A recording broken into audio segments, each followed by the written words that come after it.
Coucou, j'espère que tu vas bien. Aujourd'hui, j'avais envie de te parler d'amour, et plus précisément l'amour de soi. Comment s'aimer?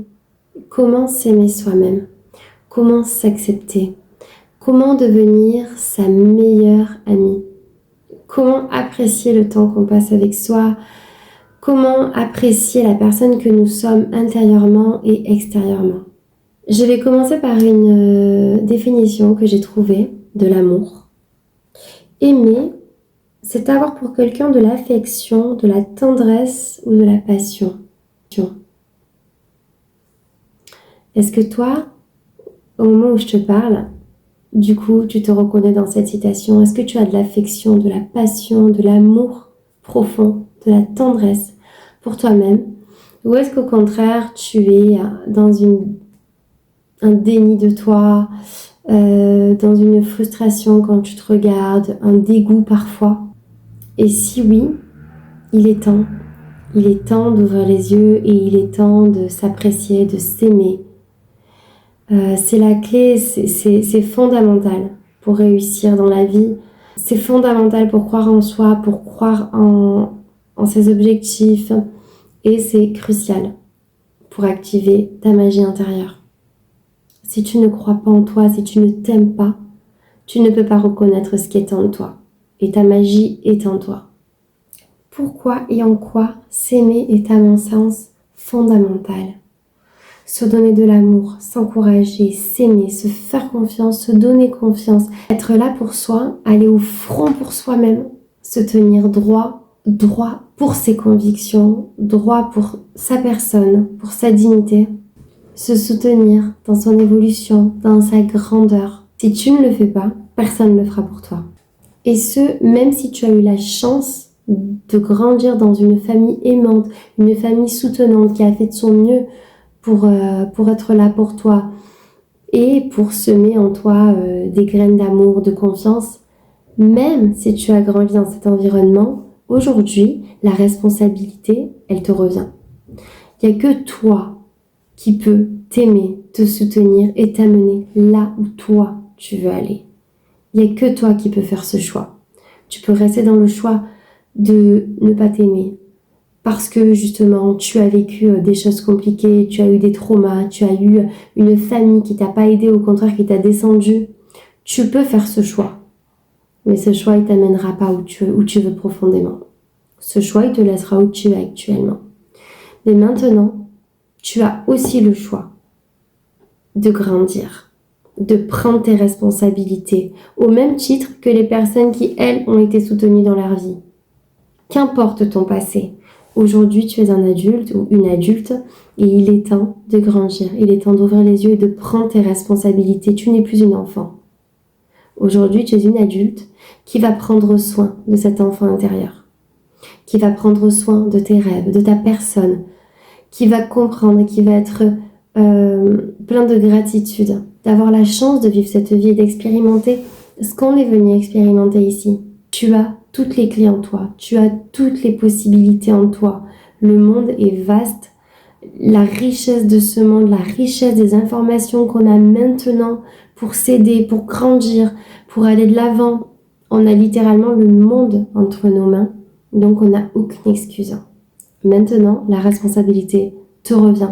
Bien sûr que selon ce que tu as vécu, ça peut passer par une thérapie, ça peut passer par du coaching, par beaucoup d'outils qui peuvent t'aider à grandir et à surmonter tes traumas, si tu l'as pas déjà fait. Mais la reconstruction et le choix de la reconstruction te revient.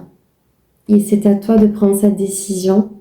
Et moi, vraiment, je suis là pour t'encourager à le faire parce que je sais combien c'est libérateur et je sais combien ça va te permettre d'atteindre ce que tu désires vraiment. Parce que très souvent, quand on ne s'aime pas, qu'on a du mal à s'aimer, on se contente de peu, on croit, en tout cas on se fait croire à soi-même que le peu nous convient, tel qu'on est, ça nous suffit. Au fond de toi, si tu es honnête avec toi, si tu éteins la lumière 2 secondes et que tu es seule avec toi et que personne ne te regarde, dis-moi concrètement qu'est-ce que tu veux vraiment. Si personne ne te regardait, si personne ne te jugeait, quelle serait réellement ton ambition? Et je suis prête à parier que ton ambition, ce n'est pas de rester où tu es, dans ta tristesse, dans le manque d'amour de toi, dans le manque de projet, dans l'absence d'ambition, dans l'absence d'amour et de grandeur. S'aimer, ça permet de se révéler, de révéler sa grandeur, de s'épanouir, de rêver grand. En t'aimant, tu vas te donner la possibilité de tout accomplir. C'est en t'aimant, en t'estimant et en te respectant, en retrouvant ta dignité, que tu vas retrouver l'envie de vivre une vie à ta hauteur, à ta valeur, digne de toi. En t'aimant, tu ouvres la porte à la vie, tu ouvres la porte à toi-même et tu ouvres la porte à ta magie intérieure. Tu actives ta baguette magique. Et je sais profondément que ça va être le début pour toi, le début du changement, le début de l'amour, le début de la grandeur, le début de la magie et que tu vas enfin devenir la personne que tu souhaites vraiment. Quand on s'aime pas, on a tendance à se cacher, tu vois. On a tendance à se recroqueviller sur soi et on a tendance à ne plus se regarder. Si tu te regardes pas, tu pourras pas avoir ce qui brille en toi. Il est temps de te relever, il est temps de te regarder, il est temps de t'accepter. Ce qui t'empêche de t'aimer, comme je disais tout à l'heure, c'est potentiellement quelque chose que tu as pu vivre dans l'enfance, une graine qu'on a semée, tu vois, en toi, et qui fait qu'aujourd'hui, tu penses ne pas être digne d'amour, de réussite, et tu penses peut-être du coup ne pas mériter de t'aimer, ne pas mériter peut-être même d'être là, ne pas avoir le droit d'être pleinement toi. Ne pas avoir le droit d'être pleinement là, de t'exprimer pleinement. Mais tu n'as rien à prouver. Tu n'as rien à prouver au monde. Tu n'as rien à prouver aux gens. La seule personne à qui tu pourrais avoir envie de prouver, c'est toi-même. Personne d'autre que toi. Je pense que tu te rends pas compte que la personne la plus importante dans la pièce, c'est toi. C'est pas le voisin, c'est pas la copine. C'est toi. C'est tes envies. C'est ton moment. C'est ta vie. Je pense que tu ne te rends pas compte de ton importance. Tu as pleinement le droit d'être ici. Il est temps de te faire confiance, il est temps de te connaître et de te reconnaître. Il est temps de te reconnecter à qui tu es, qu'importe ton passé, qu'importe ce que tu as vécu. Tu as le droit d'avoir vécu des choses et c'est très important de les reconnaître parce qu'elles font partie de toi. Ces choses-là, elles vont devenir ta force. Mais qu'importe ce que tu as vécu, aujourd'hui, tu es là, tu es debout, tu es droite, tu as le droit d'être ici. Comme tout le monde. Autre que le trauma qu'on a pu vivre, il y a aussi le jugement, le regard des gens. Ça, c'est un parasite. C'est quelque chose qu'on vit tous. C'est une peur qui peut nous empêcher d'être nous-mêmes, complètement nous-mêmes. Et qui peut nous influencer à nous faire encore une fois toute petite, à faire attention un peu plus à ce que l'autre pense qu'à ce qu'on pense, à ce que l'autre désire plutôt qu'à ce qu'on désire soi. Le regard des gens, il ne reflète que leur vécu, que leur pensée. Le regard des gens ne te définit pas. Le regard des gens, il leur appartient. Et très souvent, tu sais, ce que les gens critiquent chez toi, ce que les gens perçoivent d'un mauvais œil chez toi, c'est des choses qu'ils souhaiteraient eux-mêmes développer. Et dit comme ça, grossièrement, ça te parle peut-être pas. Ou toi, personne qui me regarde et qui justement est dans la critique et dans le jugement, mais profondément, si tu vas inspecter, bien sûr que si.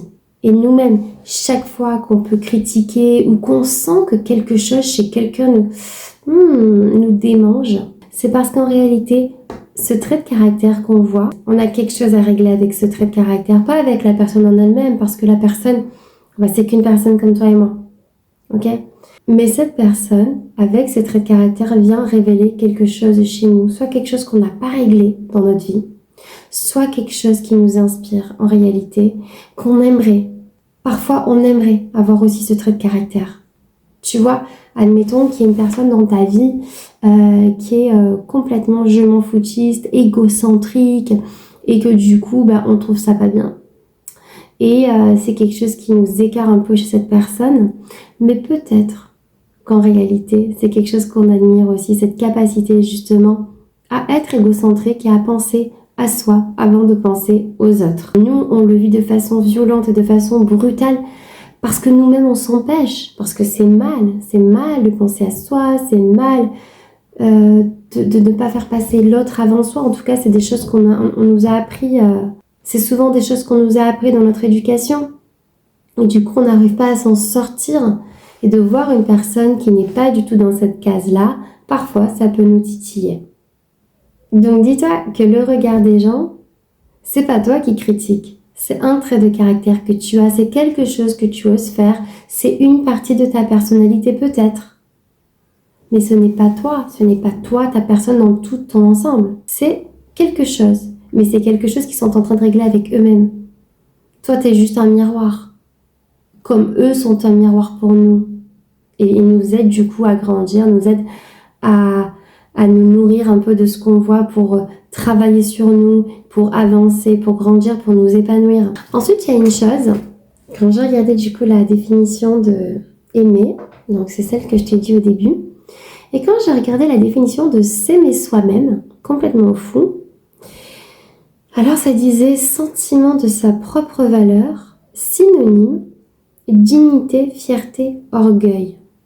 Opinion trop flatteuse de soi, prétention. Donc là, je me dis, ok, en fait, ça va aussi loin que ça. C'est que de s'aimer soi-même, parfois, c'est mal perçu. Typiquement là, c'est mal perçu. On est bien d'accord que être orgueilleux, être prétentieux, c'est pas forcément positif. Et du coup, on a grandi dans cette case toute étroite, tu vois. Et on a du mal à s'étirer, on a du mal du coup à s'expandre, à grandir, à s'épanouir et à pousser du coup, et à sortir de cette case. Donc ce que tu ressens, quelle que soit la raison pour laquelle tu le ressens, c'est quelque chose de normal. C'est normal. On a tous un challenge vis-à-vis de nous-mêmes. Mais tant mieux. Tant mieux, parce que si tout était facile, pourquoi est-ce qu'on travaillerait sur nous? Le travail sur soi, c'est quand même quelque chose de passionnant. Et chaque fois qu'on passe un palier, on se sent encore plus fier. Et ça vient nous donner encore plus confiance en nous. On est fier, on a réussi et on est prêt pour le next step. Et du coup, voilà, je veux déjà te dire que tout ça, c'est normal. Et je veux aussi te dire que tu vas y arriver. Et je veux aussi te dire que tu as tout intérêt à y arriver. Ainsi, tu vas retrouver ta magie. Parce que ta magie, tu la connaissais. Hein. Quand tu étais bébé, tu l'avais ta magie. C'est en grandissant et c'est avec tout ce qu'on nous met dans la tête et avec tout ce qu'on absorbe que du coup, petit à petit, ça part. Et on commence à voir les choses de façon différente. Notre cerveau commence à se modeler et à voir les choses de façon différente, alors que dans l'enfance, on était dans la magie totale. Donc voilà, ça va revenir, tu vas retrouver ta magie. Fais-toi confiance. Tu es bien plus grand que ce que tu penses. Et n'oublie jamais que tu es assez. Je te dis à bientôt.